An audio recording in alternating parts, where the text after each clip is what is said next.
Hello guys, so a quick review on a sales that I took on gold, which is yesterday. So first thing, you could see that gold has been bearish for a while now.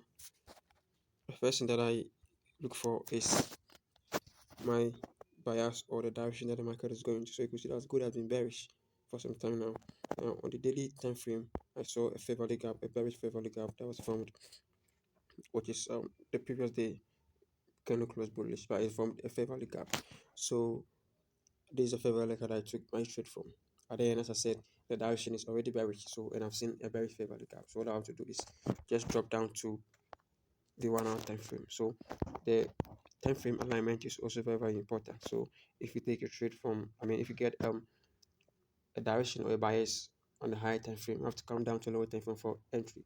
So, I use daily time frame for 1 hour, 4 hour, I use 15 minutes, and then 1 hour I use 5 minutes, and then for 15 minutes I use 1 minute time frame for confirmations or for confirmations. So this is my daily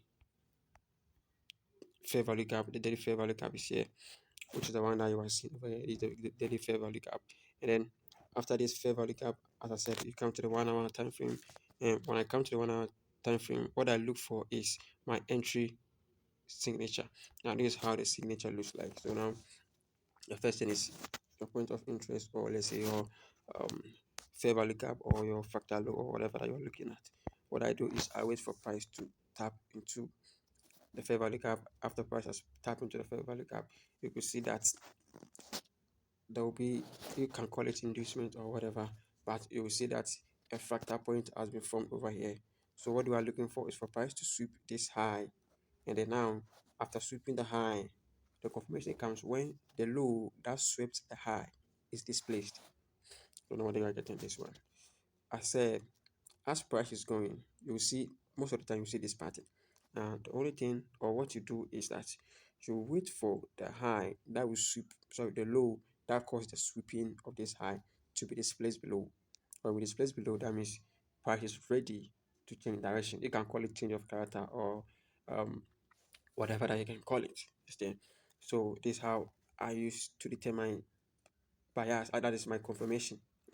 So from here, you could see that when price tap into the fair value gap, as I said, this was the high that was swept.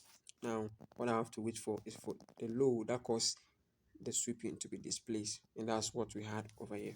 And after the sweeping or after the displacement, we look for a pullback into this zone, then sell. Now, there are two things I want to highlight over here. Now, one main thing that I use is CISD, which is change in state of delivery or order block. Now, whenever you are looking for order block to form, you have to look for a CSD to form, and it's changing the state of delivery.